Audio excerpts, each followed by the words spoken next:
Welcome to the Not Just Waiting podcast. I'm your host, Rihanna Hoffman, and this is a space for women learning to wait well and live fully.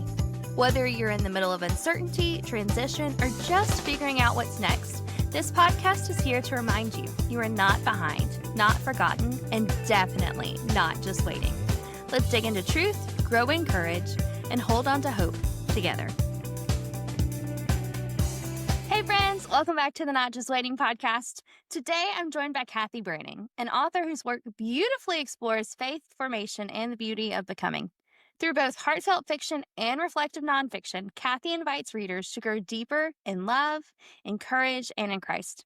She's the author of the Tales of an Innkeeper series and co-author of the marriage devotional Still Becoming Us, which she wrote alongside her husband Alex. Married for over 2 decades, Kathy and Alex have walked through seasons of transition, parenting, entrepreneurship, and unexpected challenges that have strengthened both their faith and their marriage. Together, they're passionate about helping couples build intentional, Christ-centered relationships rooted not in perfection, but in growth. As a newly empty nester with her daughter away at college, Kathy is stepping into a new season, continuing to write, beginning to host retreats, and living life alongside her husband and their 2 very expressive dogs who run the house. At the heart of it all, Kathy's desire is simple: to encourage others and be a distributor of hope. I cannot wait for you to hear this story. Let's dive in. Hey friends, welcome back to the Not Just Waiting podcast. I am so glad that you guys are here. Kathy, I'm so glad that you're here. I've been wanting to do this for a while and life just hasn't lifed well. So I'm really glad to have you on the podcast. Thank you for having me. I'm so excited to be here. This is so fun. I have a couple questions before we even get into the question, just so I don't forget. So we met at book camp, I guess a year and a half ago in Charleston, and you had already written books and you just published a book. Can you tell us a little bit about some of that? Yeah. So I have 3 books, part of a series. First book is "'Tis So Sweet," Suite. Second book is "It's an Inside Job," with 2 N's. And third book is "Giving In," again with 2 N's. So play on words. I love puns. But it's basically Christian fiction, short stories, written from a place of grief, healing from loss of my dad, which was a really complicated relationship. And it helped me kind of process that grief and move through it as I was telling the story. So it was a really beautiful tool. And my hope and prayer for that is that those who read the book will find solutions through entertainment. So I got to publish these books through a hybrid publisher, Christian fiction publishing, through Christian faith publishing, sorry. And it was a really great experience. I love that. I love the play on words. I know you told me that last time that we chatted about them, but it just makes me giggle because I'm like, oh, that makes my heart happy a little bit. I love that. And I love the background of you telling us that this was you processing, because when you're like, oh, I write Christian fiction, and then you told us the titles, I'm like, oh, these are sweet. And then you told us like the process. I'm like, oh, no, these were written from a place that you were becoming in, and accidentally on purpose. Like you moved from one place to another while writing these books. I think that's really cool. Yeah, thank you. So while we're chatting about becoming, I don't know if you know this, but our podcast this year is chatting about becoming, like who we are in the waiting. Because in the waiting seasons, I don't know if you know this, a lot of times we sit and wait and we're like, hi, what is the problem? Not you laid up with a leg injury right now, waiting. Um, you get it. You're I like, do. what are you doing in this I season? Why am I do. here? 100%. So if you don't mind, can I ask you some questions? Absolutely. Cool. So question number 1. Who do you sense God has been forming you into in this season, especially in ways that weren't visible or celebrated? Well, who, I would say simply the bride, right? So I feel like the season has been a lot of pruning and pressing. And it's painful, it's uncomfortable, but it's actually incredibly necessary, right? And so, when you're in physical pain, I don't know about you, but I get real angry. I get real frustrated and my ugly comes out. It's like, you know how people get hangry?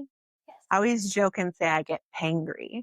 So, like, my pain hits a certain level and I just get angry. And the Lord, in his kindness, has revealed areas in me that just don't belong. They are not going to serve my purpose and my calling. They don't serve my family, bless them, or my community. And so it's been a very raw, exposing season of just saying, okay, Lord, I don't want this in me. And I know you don't want this in me. So let's get rid of it. I need to get to a place of surrender. And so, with pruning, I think that's kind of a season for a lot of us right now. The Lord is really doing something with that. But, like, you prune to get better fruit, right? To make your plant healthier. And then the pressing is kind of been this theme for me because, you think of an olive, and to make olive oil, you press it and then you press it a second time to get really good, high quality, pure oil. And, he's coming back for a spotless bride. And I want to have oil in my lampstand. And the way to get oil is through the pressing. And so I think this season is just painful surrender for me, um, to become who can fulfill this calling, who can walk this purpose out and, cheesily be the best me I can be. But I think there's a lot of truth to that because when you were talking about having oil in your lamp, I don't think I process like I've read that story hundreds of times. And I listen to the Gospels pretty much every month because I listen to Annie F. Downs read them to me while I'm washing dishes. Um, and so she does the story, and I'm like, yeah, I'm going to be the girl that's got her life together. Like, got it. She knows the plan. And you're like, wait, but the oil has to be pressed somewhere. And I'm like, uh, I don't want like I know it's necessary, but nobody walks into a season's like, Lord, just take it all. Right. I mean, in the physical, it's much like my physical situation. Early February, there was a blizzard. I slipped on black ice and I ripped my gluteus medius hip muscle 80%. When they went in for surgery, it was ripped 90%. Now, without surgery, it could not heal properly. And so it's like, I could have just, okay, this is my new normal. I'm going to walk with a limp now. I'm always going to be in pain. I'm always not going to be 100%. But the surgery, as painful as it is, I hate going under. It's all the things, right? Now I'm having a nasty scar that I'll probably get a tattoo on. Um, but it was necessary for me to get stronger and more capable in my mobility and strength. So I think that really kind of parallels my physical and spiritual season right now. Ugh. And like, it's such a practical thing that we can all relate to in some shape, fashion, or form. Like when you were talking about like having the surgery, I went back to last summer when I had to have surgery. And there's a season before that you're like, okay, Lord, what are you doing? And then you go through the surgery and you're still in the season of, okay, Lord, what are you doing? But in a different way. Cause like you Yeah. see the fulfillment of whatever he was planning. So, like in your case, it was sewing your muscle back together so that you could function as a human. And in this season, you're laid up because you're having to rest so that it can actually heal. And in that season, you're like, this was not my plan. This was not it. Sure And so wasn't. it wasn't. And you're like launching a book, your devotional that we'll chat about in a minute. But I'm sure when you launched it, your plan wasn't going to be doing it from a couch. It really wasn't. Mm. But I think it does speak to the becoming because once you come out of this, there will be, like you were talking about the Lord revealing stuff in your life because of your pain greeness. I'm going to steal that. Um, Please do. 'Cause I do it all the time, I'm like, "Ah." But in that season, you're getting to see things in you that you wouldn't see otherwise had you not literally been in pain and on pain Right. medication. It's I wild. have to laugh. I really do. Like, it's literally life-giving, you know? It's like, if I don't laugh, I'll just cry. Huh? Yep. Along this vein, was there a season where God seemed more focused on shaping your character than advancing your calling? And what did that form in you in that season? It might be this season. Yes. Oh, it's absolutely this season. I think, I'm 42 and I look back at my life and I've done a lot of hard things, but this in particular is the hardest. Like you said, we're launching a marriage devotional. My daughter turned 18. She's in beauty school. She moved out to her own apartment. And, we're empty nesters. We're moving to another state. And I'm recovering from surgery. It's like everything all at once. It's just, there have been so many moments where I've been like, God, what is the purpose of this? But realizing he's not delaying, he's preparing. It's through the pruning and it's through the pressing that I'm being prepared. Um, he's been teaching me humility, dependence, and surrender, because calling without character can't stand. Yeah. I had that realization a couple months ago that when we're in seasons like this, he's preparing us to hold the capacity for what he has coming for us. And so, talking about your character, in these seasons, he is building our character, even though we don't want him to. Um, he's building that character in us so that when we get into these crazy seasons, even like now with your current season, there was something built in you prior so you could hold this. And this season's preparing you for something coming that's better than you could have imagined, but you don't know what it is. And I feel like if we knew what it was, we would, I don't know, maybe we would be more prepared, or maybe it would be like we don't want to get on the ride. I don't Right. know. Might be a little freaked out. Huh?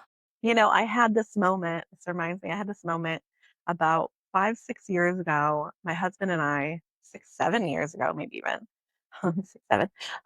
My husband and I bought our dream house in Northern California. And it was everything we ever wanted. We had fruit trees, we had a pool, and we thought, this is it. Like, this is the best our lives can get, you know? And I had a friend tell me, this is just the beginning. And I kind of rejected that word because in my limited ability to understand that there's no way it could get better than this. I don't even want to think what that could be. And then the Lord called us to New York City and we sold that house and now we're moving to Dallas. So it's like, it actually was correct because the Lord is so good. And like if we surrender, what he has for us is bigger and better than we could possibly plan for ourselves. Yeah. I find it so funny because I knew that you lived in New York and were moving to Dallas. I didn't know you'd lived in Northern California. So, like, you're literally going from coast to the south. Yeah. Talk about not in your plan. I know. I think my husband and I really learned in this season we're not we're not planters, we're pioneers. And that old worship song where you go, I go, where you stay, I stay. I think I sing it a little too fervently, a little too passionately. And the Lord took it seriously. So and I think God's really um prepared my husband's heart to be able to move around like that in where he has for us. That sentence makes sense. Yeah, I think it does. Because I grew up in a season where I lived, so I'm from Mississippi. I grew up in Mississippi. I went to the same school all 12 years. Then I graduated and went to a 4-year college, Baptist college, an hour from my mom. And then I moved 995 miles away, like a crazy person. Um, and so we've been here for almost 5 years now. But there are people that the Lord does create to get to move from literally coast to coast to Dallas. Like, that would hurt my body and my brain, and I'm already a little crazy. I can't imagine, like, prepping myself for the culture shocks of both. Yeah. And so, like, he totally equips you to do that because he did not equip me to do that yet. I need some wood. But I think it's cool that you've been in those seasons and you now can look back and be like, okay, the Lord was doing this. Even you saying I sang that song a little too fervently. There are days that I have said stuff that have come out of my mouth, and I'm like, Lord, I take it back. Lord, I take it back. I don't, I want it back. Thank you. Please don't fulfill that. It's just one of those things that you're like, okay, maybe I did mean it, but you're going to prepare me for it, right, Lord? Even if I don't like it. And in the in between seasons is when He does that, even when we don't want it. Yeah. It's like praying for patience. I'm always like, I never want to pray for patience because I don't like the way I'm taught that. And funny enough, in this season, it's actually number one lesson. So maybe I didn't ask for it, but the Lord in his kindness is teaching me patience. Yep. That's one of those prayers I choose not to pray. And sometimes people pray those over me. And I'm like, please don't do that. Thank I'm I'm good. I'm content mostly with how I don't need to be taught patience. Thanks. you. Well, I have another question for us. What have you had to release, whether that's expectations, timelines, your identity, in order to become who God is inviting you to be now? So much. Mainly my daughter moving out right now. I had this dream of taking her to Home Goods and to Target and helping her make that transition from living at home under our, care and comfort to an independent woman on her own. For me, I moved out when I was 17 and then I went to college in Chicago. I knew nobody and it was such like it was hard, but it was a really beautiful season of my life, and I really wanted to be part of hers, and I haven't been able to do that because of my injury, and, um, I know that there's purpose in that because I can be a little controlling, let me take over, um, and so she's really gotten to just say, "I'm doing this myself," and I do think that creates a sense of, like confidence that I don't know that a lot of 18-year-olds get right away. Right. And so I'm like, it's again, this like, I'm learning to trust God even more fully with her life because even though I can't show up in the way that I want to for her, I know that he is, and I'm seeing it in real time. It makes me sad still because I want to be there. I want to experience it. I want to, go to her, I don't know, do all the things, it's just to have all the dreams and the visions and Yeah. just haven't been able to happen. I'm a type A visionary. I love planning, scheduling, and dreaming. And this season, like, hasn't been a lot of that. We can dream, we can vision, but like I'm also a doer. Hmm.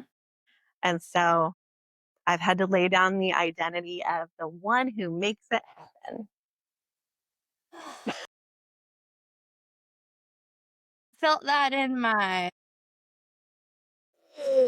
And there's Yeah. a grief that comes with it too when you're not, when your plan doesn't go like you expected, even if it's something silly, like this was not what I wanted for dinner.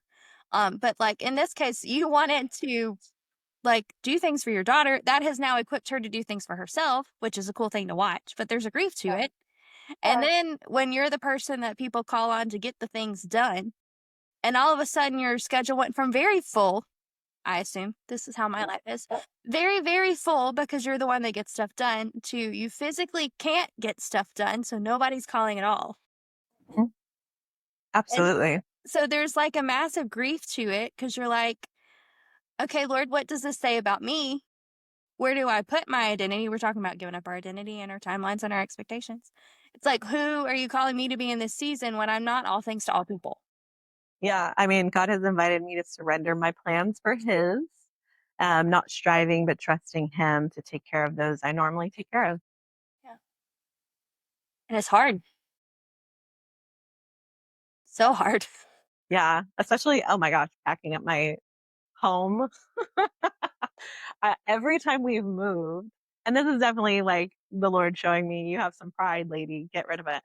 Every time we've moved, I've pretty much done it all. Like I packed it all. We get a U-Haul, we get some friends to help pack the U-Haul, but I pack everything myself.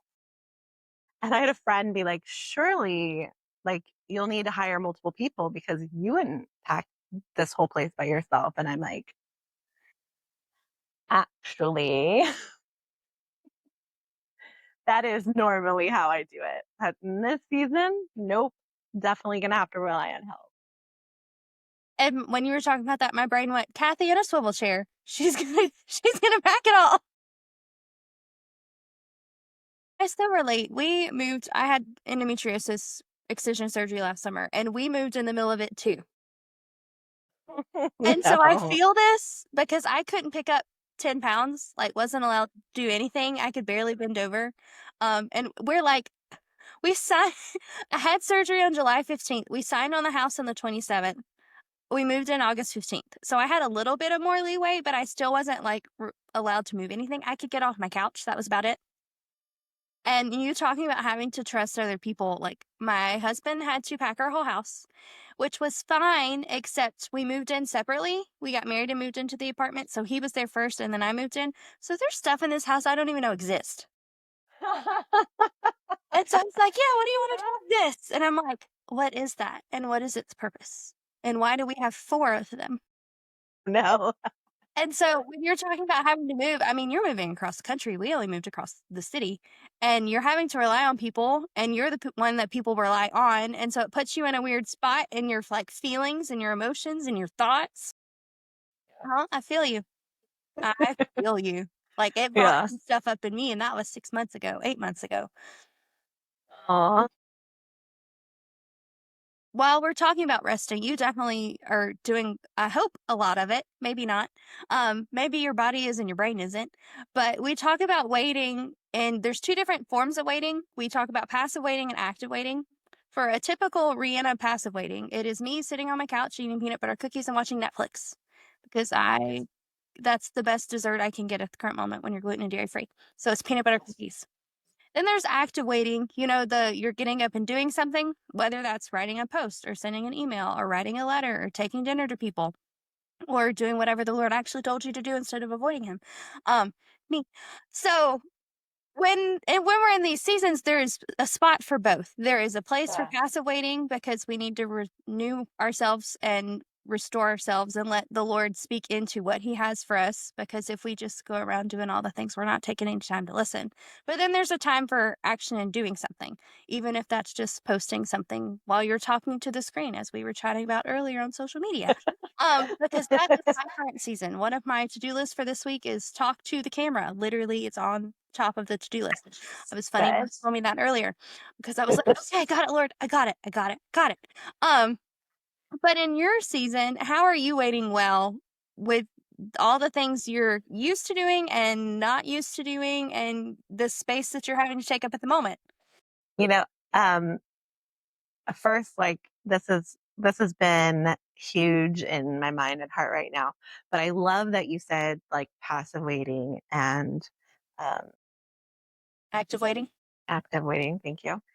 Because with the medication and everything, I do have the brain fog, and sometimes literally all I can do is just like binge New Girl, and because it makes me laugh, and I need endorphins, and serotonin, whatnot. But I really wrestled with that question. What can I do right now? And reading Romans 12:6-8 over and over convicted me. I may be limited right now, but I'm not without purpose.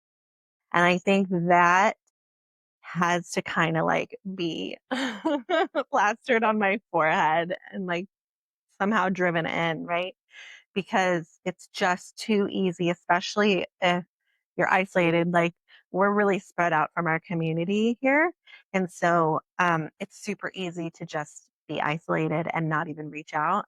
And that's when the lies come, right? Like, you're useless, you have no purpose. What are you even doing? So waiting well has, for me, has looked like being intentional from my chair. I actually moved to the couch today because I'm making progress. Thank you, thank you. But my husband sweetly created what we like to call recliner headquarters for me. And so it's like a power lift recliner. So it's very easy to get in and out of. And it kind of hugs my hip and my incision area. Just really, it's a really good healing. So I'm like, okay, what can I do for my chair? Um, you know, I'm working hard with my physical therapist, focusing on getting my strength and mobility back. But I can still write, I can still create, and I can still encourage others, Yeah. you know? Um, the hurdle is getting past the grief and the despair and being faithful with what's in my hands now and not getting stuck in that cycle of believing the lies, right? Yeah. So now, you know, what's in my hands now? What can I do instead of everything has to be perfect Yeah. before I do anything, right? So the in between does not need to be wasted, right? Yeah. I'm growing and refining and being intentional with what I can do. Um, Romans 12:6-8. I want to be the one who exhorts, the one who contributes in generosity, the one who leads with zeal, and the one who does acts of mercy with cheerfulness. Mm. Now, practically, doing a lot of posting content, right? It's what we authors do, right? We gotta post the content, and we get to encourage people via social media. So that's something we get to do. And I don't know about you, but I love getting a card in the mail. And I'm like, how easy is that for me right now? I Mm. can sit here and write cards and just like hopefully encourage somebody's day. It's small, it's very small thing, but it really struck me, this act of mercy with cheerfulness. Because I think what it does, it's like twofold.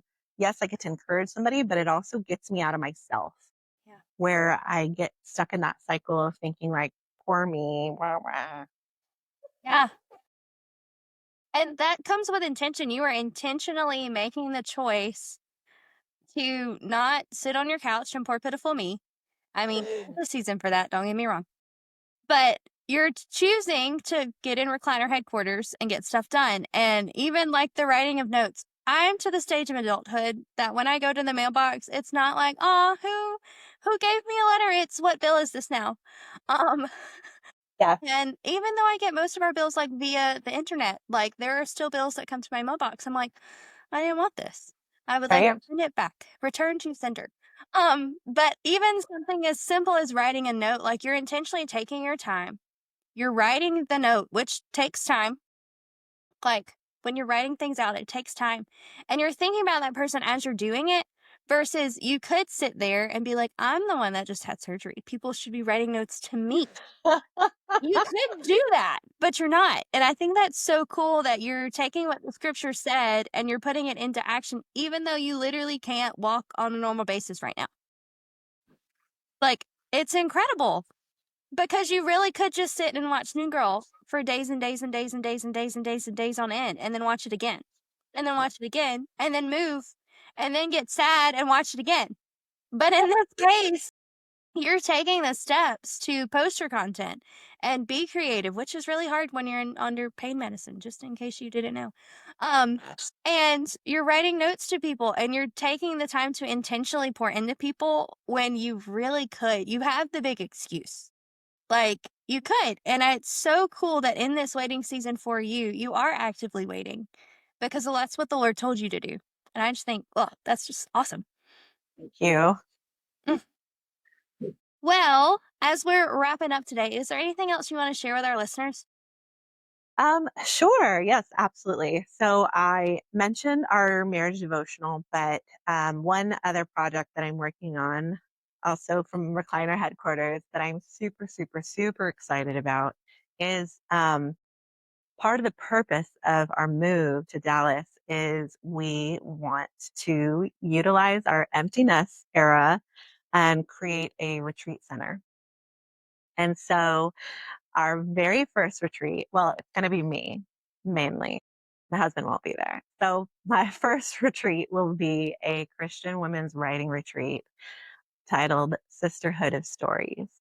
I was so incredibly moved and inspired by our writing camp with Jess, mainly because not only did she equip us with tools, but we gain this network now of friends in the kingdom who are chasing the same goal. It breaks it down to we've been given tools, and the Lord has called us to put those tools in other people's hands. And it looks different for each of it, but we're literally chasing the same goal with the Lord. And I think that's so beautiful. And I think so many people long for that. And so, again, creating a space for women to come and write. As an author, I've spoken to so many people who have said, I want to write, I just don't know how to start. Or I want to write, but I don't have time, or I don't know how to create time, or I don't know where to, how do you start writing is the main question, right? And I love hosting with all of my being. It is like my number one love in life. And so, my husband and I went to another retreat, a marriage retreat, and it was for entrepreneur couples. And it was like, how do you merge your business mind and your marriage? Like, how can you do this together in a healthy and loving way? Right. And so we knew, we have to take the things that we love and enjoy and are gifted in and create ministry and business with that. Yeah. And thus came our retreat home in Dallas. So July 9th and 10th, Sisterhood of Stories will have our first writing retreat, and it will just be 2 days of women gathering, creating space for writing. I have a guest speaker coming, and a pool and a hot tub and yummy food will be provided. That sounds magical. I know I saw you posted it and I was like, ooh. But now that I hear more about it, I'm like, oh, we'll see about this. So, friends, if you're like, I need it and I need it now, I'm going to leave the link in the show notes so that you can register and get connected to Kathy and all of the things so that you can go to this retreat because it literally sounds magical. Yes, Like, you really need to go. I'm very excited for it. Very, very. Cannot wait to hear about it if I don't get to go. I gotta check my calendar. But I'm like, no, it's taking everything in my body not to check my calendar right now. So if you need to check your calendar, people that are watching/listening, please pause us and check your calendar and then go to the show notes and click the button and register. This has been so fun. Can you tell us where to connect with you? Absolutely. So I've got kathybranning.com, which is easy.